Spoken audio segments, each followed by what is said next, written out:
Kendra. Put the me back into menopause.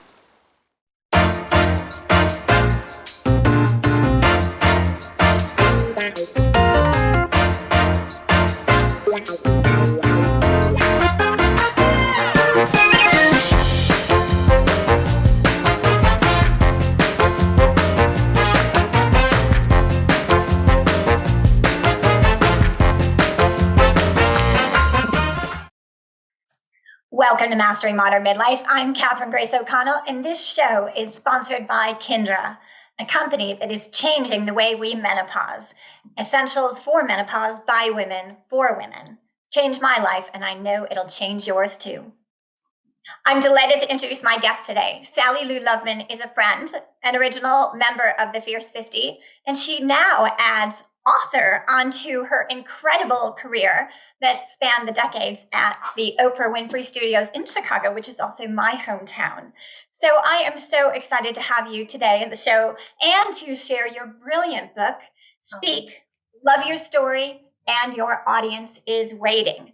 Amazing. It is a teaching memoir, and we'll get into that today because that is a really beautiful way to bring your audience and me into this book to really craft our own love story. Exactly. You got it. Exactly. So we met, 5 years ago? We're coming up on February 19th on the 5th year anniversary of the Fierce 50. We were introduced by our mutual friend, Val Haller, who happens to make it into the book. I love Val Haller. All roads lead to Val Haller. I can't tell you. I mean, you are a woman connector. I'm a woman connector. That's why we got together.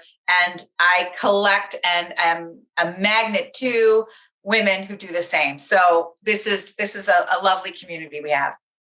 It is amazing. And I know Val connected us both, I believe, to Lee Woodruff as well. So I think we also have many different connections through our beautiful friend Val Haller. So yes. So let's start at the very beginning, which I know you shared this story many times, but Clipboard Girl Girl in Philadelphia is it's such a special story, and it also brings us full circle because you're heading back to Philadelphia. So Mike Douglas, which I remember, I'm dating myself. We are menopause chicks here.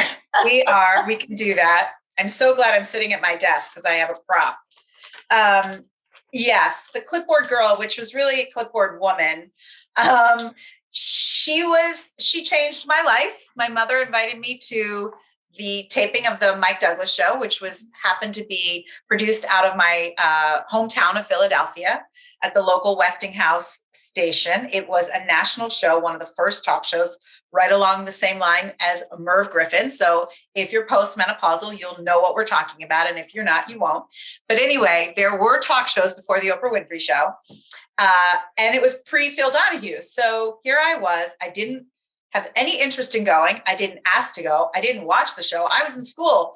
This was a daytime talk show. My mother didn't watch the show, but somehow she got tickets. She doesn't remember how or why.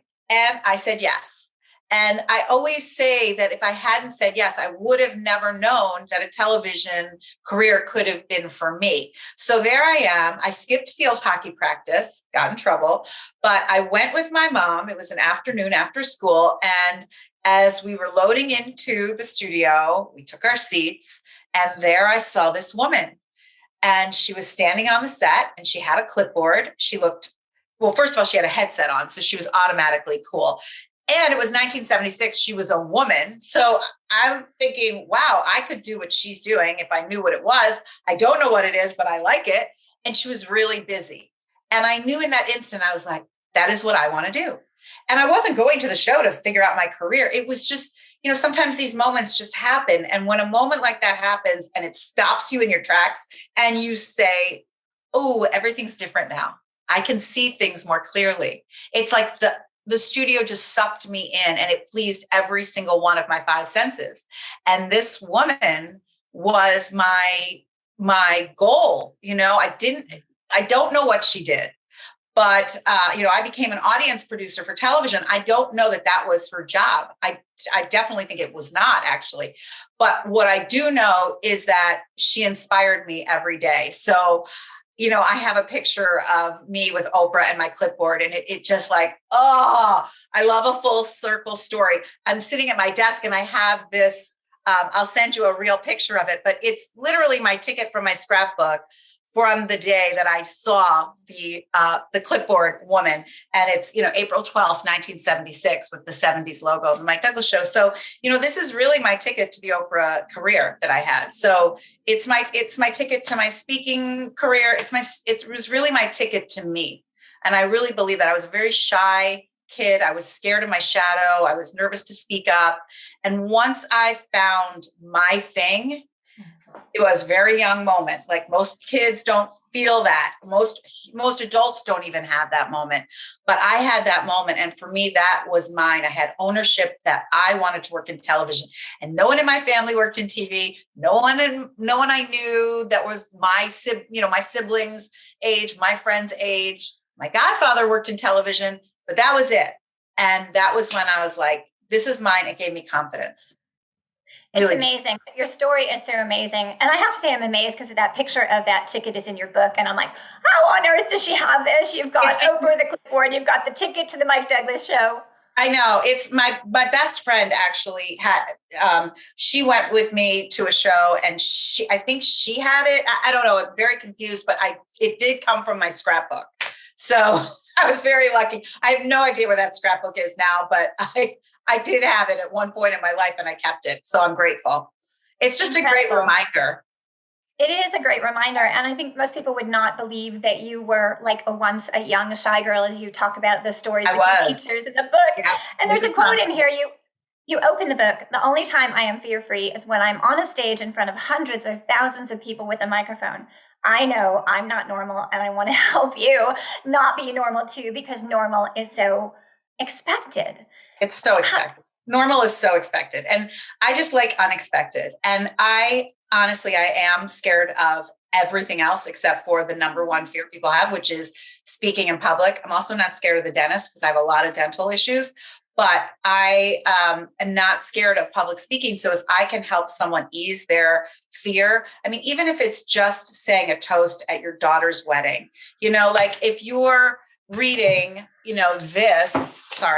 if you're like, hi, I love you, honey, that you're done. Like what? Your daughter, you can speak. And I teach people how to really feel comfortable with themselves and get comfortable with their audience so that they can be great speakers in front of their daughter when she gets married, or their boss, or their team, or a TED Talk, whatever it may be. And it's very simple. It's really connecting and going internal inside and speaking your language to you and to discovering who you are, what your story means, where your superpower lies, and how when you get on a stage, you're holding that person's hand and that person is you.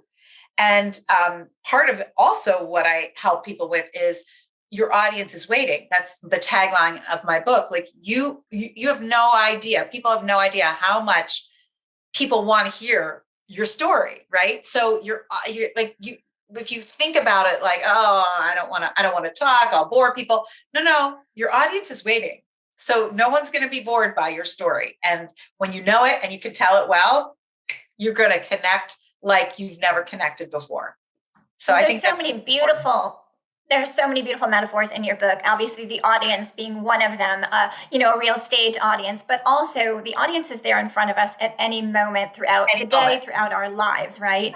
So, and we'll get into the book and how you really help women be able to get comfortable with their stories, love their stories, learn to speak from the heart. So how do we get from Mike Douglas and Clipboard Girl over into, 20, 30 years working with Oprah? Right.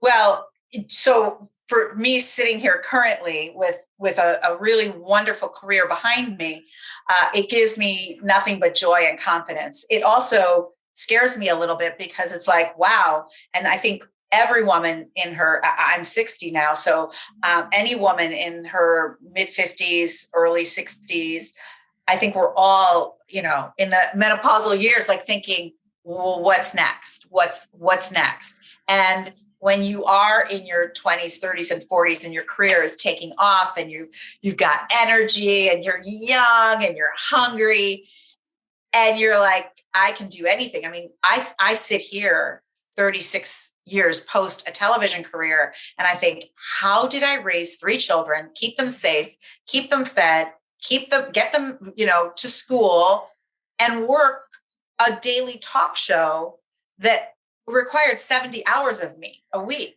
Like, how did I do it? And now that my adult children are working and they have no kids, they don't have, they're not married, and they're like, Mom, we can barely feed ourselves. I'm like, I know. So here, the answer to your question is, I honor my big, wonderful career every day.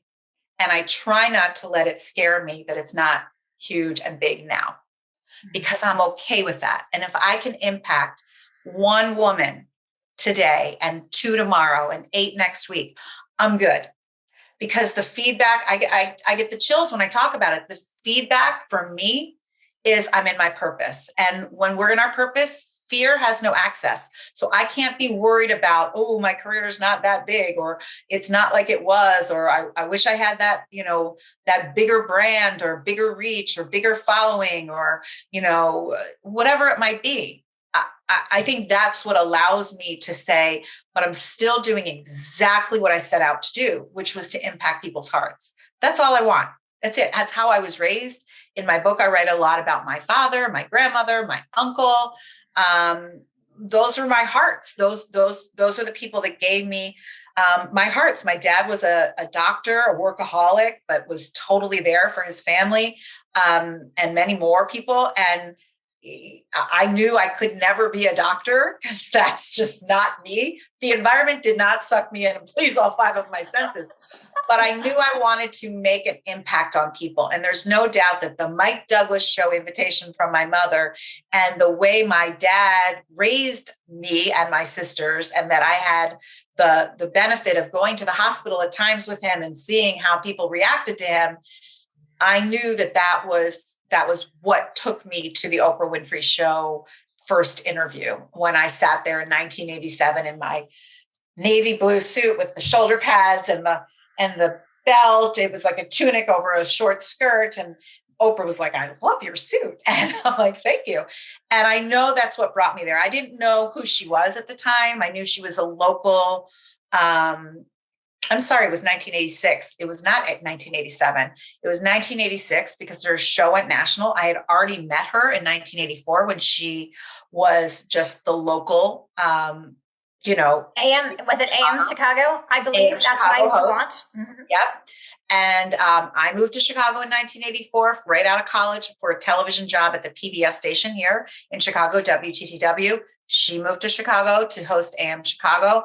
And so she used to come to the local PBS station, and I would take her to her green room, and she would do the local news. And she was a guest. So always with a compliment. Oh, I like your blouse. Thank you.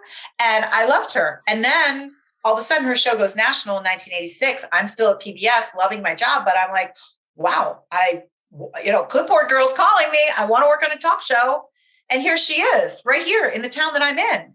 And I was so mixed up, because I really, in my heart, wanted to go back to Philadelphia, where my hometown is. And I was like, well, my opportunity's right here, right? So I was lucky and got an interview, and in my Navy suit in 1986. And the interview went so well. I mean, I interviewed with her. I mean, that's like crazy, right? Couldn't think of that now. And I didn't get the job. And I was like, who would do this job better than me? What? And that happened to me again 2 years ago, not with Oprah. But the door remained open, because a year later, they called me and said, you know what? We remember you. We like you. We need you. And I did the exact same job I interviewed for a year before in 1987. So that's really when it started. I just interesting, because it was aligned. Well, I know Sherry Salata, who was a major producer on the show at the time. She has a similar story. And you are all obviously in the Oprah world, and the Oprah magic, and the universe really plays a big role. Well, and we have to sometimes step back, and it's not the right time, right? We can't force things. You can't see it in the moment, but Lisa Erspalmer also has a very cool story to tell. And Oprah, for sure, said to all of us in meetings, you're here for a reason. you have a calling, you were called.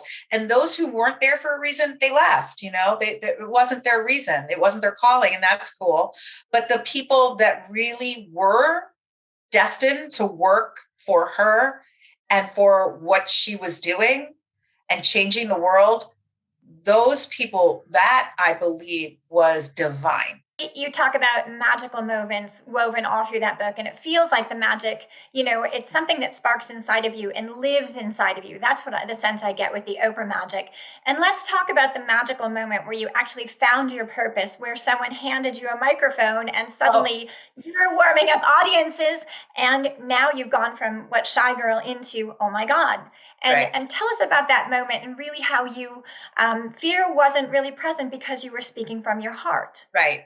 I mean, literally, I was 25 years old. I don't know if it was a stage. I don't know if it was Mary Monahan, the stage manager, or it was a producer. I'm pretty sure it was a producer. I don't exactly know because I don't remember. I just remember a hand handing me this microphone at 25 years old. And I was like, oh, what do you want me to do? And I didn't know what to do. I had no idea what to do. So I could only do what I knew, which was use my heart. And so I just talked to the audience. I wasn't a stand-up comic. I wasn't a celebrity. I was just another person in the studio who happened to work for Oprah. And I just used my heart, which I was raised to do from my dad. And it worked. And and I was never scared again, except for once. And then I got over that. I was really scared when I had to do the warm up for the first time in front of a large audience at the Kodak Theater, which is where the Oscars were. And we used to do the post show. It was, 5,000 people. And I was terrified. And I begged Gina Spree, who's hilarious. She's a producer at Kimmel. And I begged her to please do it. Anyway, so I was terrified at that moment, but I wasn't scared in the studio for so many years. I wasn't scared at the United Center. I wasn't scared at the Flash Mob, because what I ended up doing was I used the audience to help me, basically. And that's why I always say, the better the audience, the better the speaker. So the audience didn't need to be connected to Oprah. I wanted to connect them with each other. They were already connected to Oprah. I wanted them to connect with each other. And when the audience connects with each other and the speaker on stage, which happened to be me, the energy is so much bigger and it makes for a bigger show. They're invested in a way that no other television audience could be invested, because the people that get the stand-up comic are just there for the jokes. And then they're like, well, wait, we're just sitting here. It's flat. But when the crowd is invested in each other, that's to me magic. And the Oprah audience, I mean, I write a lot about many of them in my book. They're such dear friends of mine still, and they're friends with each other. They support Oprah and everything she does. I mean, it's really a beautiful community, and any community just needs nurturing. Oprah certainly did that, and she is so good at that. It is her gift, and I was just a small piece of it. And it gave you, the gift that now you can actually teach others. And it's, again, that metaphor of the audience. We all have an audience. Certainly a bigger audience is even waiting for our story that hasn't been told yet. And now we're going to pause for our Kindra menopause moment. Welcome to our Kindra menopause moment. Well, Sally Lou, you are known for your vulnerability and being really open in your book. And there's a perfect chapter in there where you start getting into things like midlife, menopause, bladder leaks, all kinds of things. So I'd love for you to share a bit about your menopause moment. Well, okay. So yes, definite bladder problems. But in terms of the menopausal moment for me, I will never forget. I'm 57 years old. I'm working at the Today Show as a consultant. I'm in the studio and I'm training a team of very young, smart people. And I can't see because I am in an inferno. I am sweating, cut from the back of the nape of my neck all the way down to my boots. I can't see out of my glasses because they've fogged up because there's heat coming from my headset and my body. And I'm thinking to myself, how is it possible that I can act like I know what I'm doing when I am on fire. And it was simply because I was going through menopause. And thankfully, I did call my doctor in Chicago. Like, I won't be able to do my job like this if I don't do something. So she did give me some medication that I'm no longer on, but it was like, please someone help me. Women have no idea how many challenges there are just in the workforce alone, and then add menopause to it. It's like I was being swallowed by a dragon every day. Wasn't fun. That's so perfect. And I think many women can relate. There's that song, This Girl is on Fire. So Yeah. with that, thank you, Sally Lou, for our Kindra menopause moment. Let's pick it back up. So we were talking about the audience and this incredible magic that happens. Clearly there's Oprah magic, but it sounds like to me you were learning to create your own magic, and that magic you have woven into the book because your audience is waiting is everywhere, clearly. And, we talk about loving your story. This book teaches women how to really find their story, not just find their story, but to love their story. And in loving their story, also begin sharing it and finding their audience. So let's get into that, the book itself, and first of all, how do we love our story? Because I know there's many, there's painful parts, there's good parts. It's easy to love the good parts. But how do we love the not so good parts? Yeah. The messy part is where the growth is. The messy part is where the vulnerability is. It's where we learn the most. And so I would invite anyone listening, watching today, that those messy parts, again, when you're in them, you can't see the gifts. But when you're out of them, you can, and understand that all the mess that is happening in that moment is going to serve you in such bigger, bolder ways. And I think that is a clear lesson that Oprah Winfrey taught the world. I've learned it through my fifth decade. In my 50s, I had a lot of messy moments, and I am, entering that sixth decade with a bolder, better, just more wisdom. And so to me, that is the beautiful gift of mess. And in my book, I each chapter invites the reader to explore their own story. And so by the end of the book, the reader has a start to their story. And I always ask people to say, how would you start your story? And I even say, in 10 words or less, what's the headline? What's the slug? And I ask that not to put anyone on the spot, but I ask that and I help people, through that. It's not like people just have an answer right away. You have to really explore it.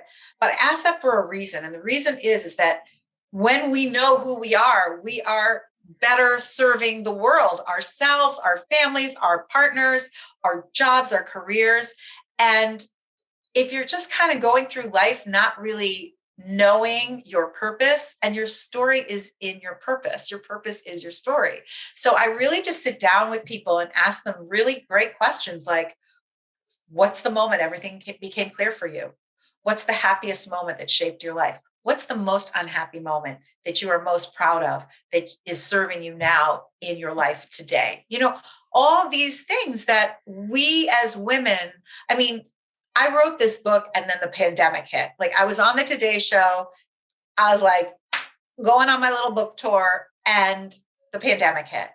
And I just think about that year, first of all, in 2020, where we all felt like we lost our voices. We all felt like we are in quarantine. What are we going to do? And it was really a year that's turned into two. We're hoping, we don't know. Would you have believed it? I know. Nobody. But I really believe that, we as women have to own our stories so that we can speak our stories, so that we can change the world and bring back that force that we were on, that we were doing. All of these things with our first woman vice president, and she's looking and she's like, I'm speaking. I'm like, oh my God, there you go. So it's everywhere. Women are speaking. We're speaking up. And the first way to speak up is to own your story. And it's so vital to the places we all want to go, the equal pay, the equality, all of those things that we want, to have the seat at the table, whatever it is, you have to speak up. And in order to speak up confidently, you got to know where you're coming from. So that's like my little test. You talk all through the book about purpose, and your pain is your purpose, or finding purpose in your pain. And I know that's a big part of really, I think, the magic that Oprah brought out, and the messiness. I think we connect through our stories, but the messier the story, it's almost like there's that heart bursting open, and we really connect through each other's messes because we realize that we're not real. I actually think there's a beautiful line in your book where somebody says to you, there's something about you not being too shiny. Do you remember that? Like, oh, yes, yes. Yes. Yes. It was my first big client as a speaker. I had a 4-day speaking event, and the producer after my first day said, you know what I like about you, Sally Lou? And I'm like, what? I was nervous. And he goes, you're not slick. And I was like, oh my God, I'm not slick. I need to be slick. Oh, I have to be slick. How do I be slick? Well, I don't know how to be slick. I've never been slick. I don't know how to be slick. And I went a couple hours later, I was like, oh, that was a compliment. I'm not slick. That is who I am. I'm just being who I am. I'm just being real. And if I make a mistake, I own it. It's funny, and we move on. And when we make mistakes in our lives, which we do because we're humans, if we don't own them, there's going to be nothing of value from the mistake. So whether you're on a stage speaking or whether you're living your life, you make a mistake, you get called out on it, or you don't get called out on it, you own it, and you learn and you grow. So mistakes are huge gifts. They are the best gift you can ever give or receive, not give. Receive. It's actually leading you down a new career. I think that you are heading to be, you've done some stand-up comedy now. Everyone was saying like somehow this was a magical side gift that came up through this, through your whole career and leading audiences and working through the Oprah Show. And you share a really hilarious story in there. And obviously, as Kendra's our sponsor, I have to weave this in.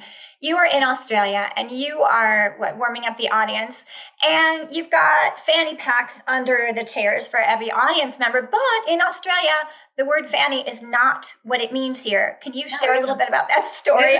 And the joke is, I was warned. Like I was fully warned, but in my mind, I was saying, everybody's got to get their sunscreen on. It was a hot day. It was in the fanny pack. So I was like, everybody look under your seats for your fanny packs. And fanny means vagina. So everybody look under your seats for your vagina, please. And, hold up your fanny packs.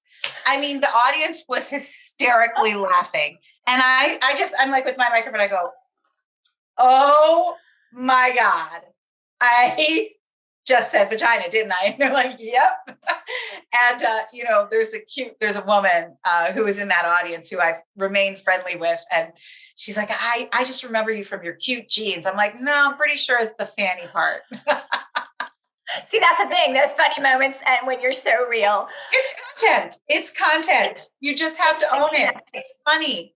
It's funny. I mean, when you make a mistake that's not going to kill anyone, it's content and funny. And I think we all need to just have more grace. I'll use your name. We need more grace. We need to allow ourselves to be okay with, screwing up. And gosh, if there's anyone that's not in menopause, who's 20 or 30, like give yourself a break. Don't take yourself so seriously. Just be who you are. That is your gift. You try to change that, good luck. I know it's coming for you. I hate to tell you that pretty much every single woman on this planet will hit menopause. So we might as well talk about it. We might as well bring our vaginas front and center and start talking about them too. Exactly. And we all need, like now I'm sitting here with you. I can't wait to talk to you about, I'm sure you talk about it all the time on your show, but, what works for you? How did you get through it? And, when we combine efforts and swap stories I'm not a very good researcher. I just like when I meet people who are experts at something, I'm like, okay, tell me what to do.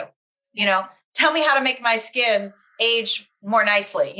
Tell me how to get through menopause. Tell me, whatever it is. I just put a humidifier in my bedroom with eucalyptus. My friend Michelle Probst, who's a celebrity makeup artist, she told me, I'm like, it's changed me.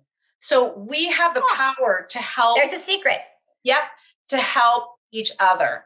And the only way to do that is to swap stories and to and we're all experts at something. And so whatever your expertise is or my expertise is, we can help each other. And that's what the whole, post, 50 thing is about, I think, is power in numbers and stories.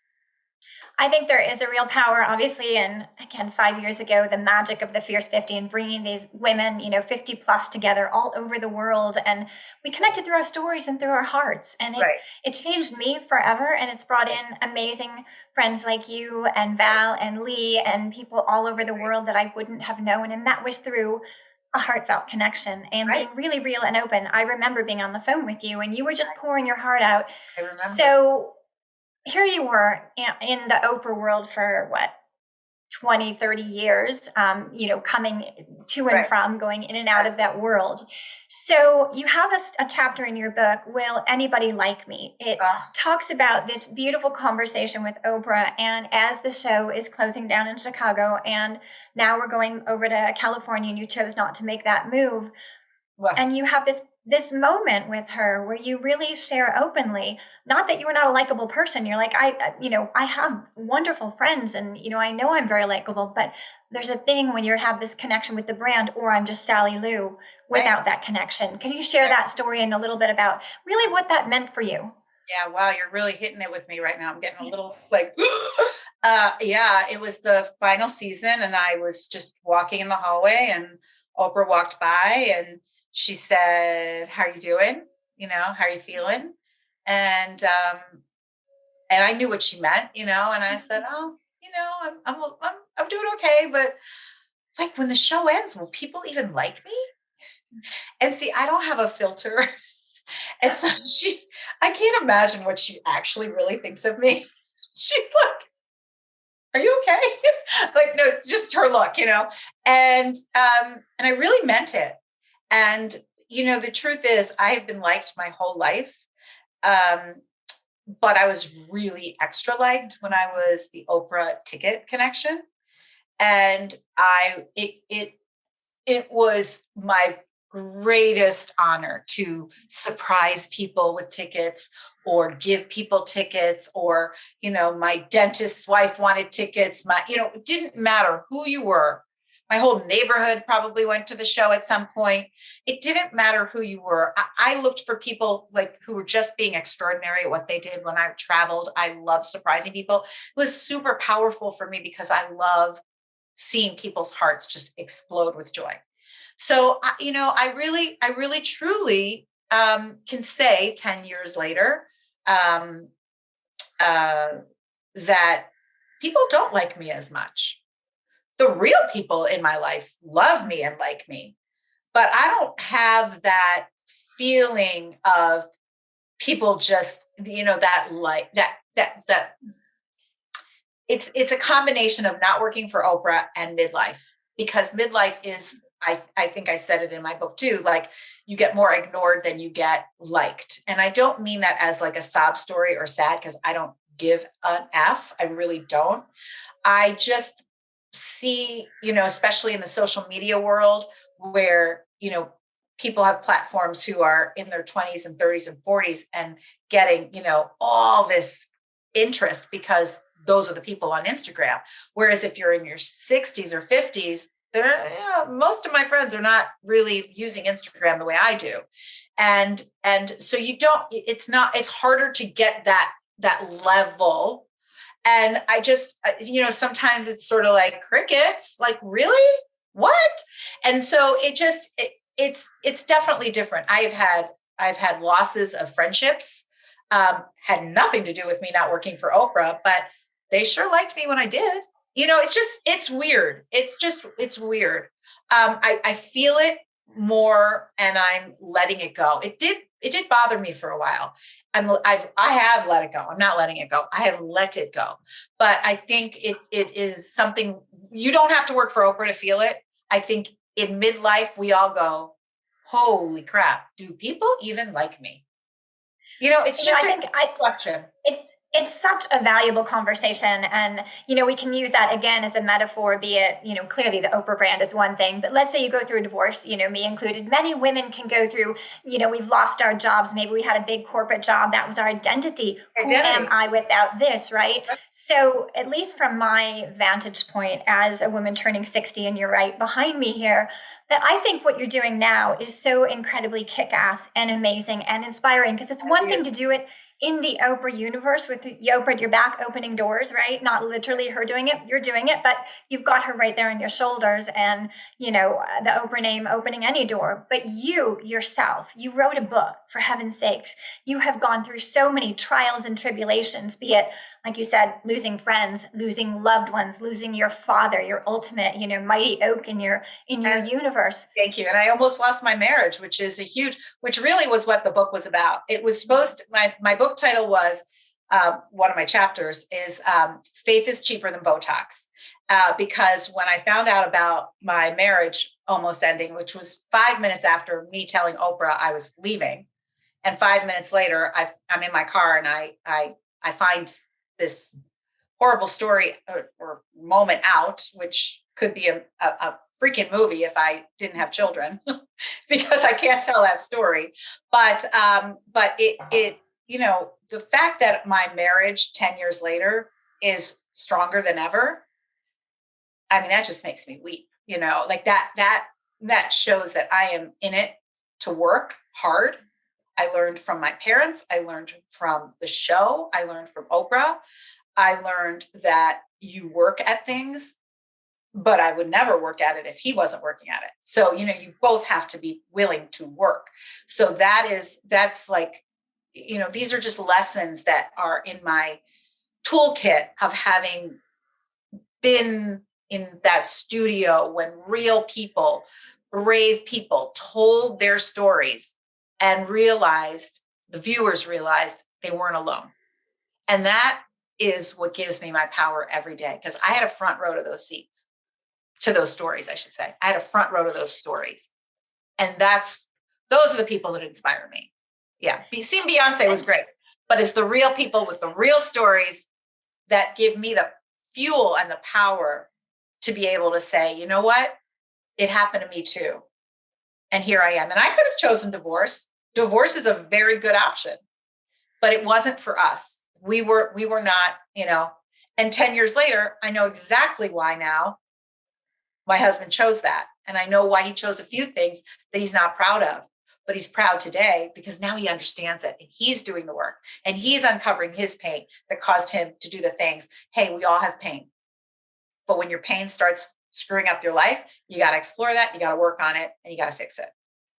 And then, well, I love it that you share really the irony of that. Here you are walking away from this really for your family, and then you're finding out this, and 10 years later, being able to look back and put it all together, and also to take the lessons. Like your book is filled with the lessons that you learned there in the Oprah studio, from gratitude, from forgiveness, which clearly is a valuable lesson through what you were going through. But so many gems and jewels in here, and you call it a teaching memoir or a participatory book where every single chapter invites the audience in to use the tools that you're sharing, because they worked for you. They worked for you in these really, really difficult, challenging, dark times, from losing your father to almost losing your marriage, to money, to losing homes, to all these things that you've gone through and been so vulnerable about. So share a little bit about your book and how it works and how it can help a woman sort of tease that, tease that story out of her heart and help her to find her audience, connect with her audience. But I think it's connecting with herself first. Oh, totally. We are our most important audience. If we aren't connected with ourselves, and I teach this in all my workshops, if we are not connected with ourselves, how do we connect with our audience? And an audience, again, can be defined in so many ways. It could be your social media followers. It could be your family at the dinner table. It could be your boss, name it. It could be 2 people, it could be 200 people. And you have to be connected with who you are and yourself. That is the most important thing. And, I just believe that as we age, our stories become even more vital and important, especially to share to those who are coming after us. And I think one of the greatest gifts you can give to someone who's older than you, like your mother, or if you're lucky to have a grandmother still, or is just to say, tell me your story. Just tell me your story, and that empowers people. That's where we find our connection. And for me, I personally only read memoirs. It's probably because of my age, but I love hearing real people's stories. Right now, I'm reading Ginger Z's memoir, and she has a new one coming out. And she's chief meteorologist for Good Morning America. She's a huge advocate for mental health. So I am as well. And so Erica's Lighthouse. And so I love reading women's stories because they're real. And I want whoever is reading my book will not have the same story as me, might not have the same privileges I have had, but she will identify with something in my book that will change her life. Something. Her grandfather might not have driven a Lincoln Continental, but her grandfather drove something. And maybe it's not her grandfather. Maybe it's her father. Maybe it's her boss. Maybe it's her childhood. Maybe she was shy. Maybe she found her purpose. Maybe she's looking for a purpose. Whatever those things are, the stories that I present, they're my stories. But there's going to be something that's going to say, oh my God, that's me. Because I'm doing it with Ginger right now. I'm like, Ginger, that's me. And there's nothing that feels better than that, right? I'm not alone. I'm not crazy. I totally get it. It's sisterhood. It's all those things that we want. Belonging. It's all those things that we want. And that's what my story is. I launched my book right before the pandemic. And so it sort of was like, I didn't write a book. I didn't ask Oprah to say like, oh, you have, I asked her permission. She gave it. That was where it ended. Great. I'm grateful for that and her team. If it impacts one person, just the fact that it impacted you, I'm so happy. I am so happy. And just recently I was with my family and someone said, how's your business going? And I was thinking to myself, it's not going so great right now. It's great. I'm fulfilled. I'm busy. Financially, really hard. Because you know what? We're all trying to do it online and everyone's done and sick of it. People are sick of it. They want to be in person. And I can't wait for the heart-to-heart connection again. I think that's what we're missing most, first and foremost. But I will say that question really kind of like, I wanted to avoid the answer. But the truth is, I said, I'm really proud of what I've done, and I hope to do more of it. I see you as the ultimate rock star. I mean, look at you now. It's one thing to do it right there with Oprah. It's another thing. You're doing it on your own. You are rocking it. To write a book, self-published. I mean, amazing. And I love the fact that, going back to that slick comment and social media, and you're doing it differently. I think we're tired of slick. At least I am tired of the perfection. I think it's the mess. Let's connect through our stories and through our messes. And you share a lot of beautiful messes because all messes ultimately are part of our story. And the pain is part of our purpose. And that is ultimately, we're going to connect through our beautiful mess. Totally. I mean, I'll just say, I was just driving downtown yesterday. I'm at a stoplight. I'm pulled over. I'm like, what is in my legging, my little pleather legging? I'm like, something's bulging. What is it? I stop. I put my hand down. I pull out. It's my skim. It's one of my skims, my underwear skims, Kim Kardashian. And I'm thinking to myself, it's happened to me before. My poor son used to go to school and he'd put his sweatshirt on and he'd get like a hanky-panky in his arm from his sisters. He's like, from the laundry. He's like, oh, thanks, Mom. I mean, these are things that are hilarious because we all have had those moments. And when we share that, we're laughing. And isn't it better to laugh than feel alone?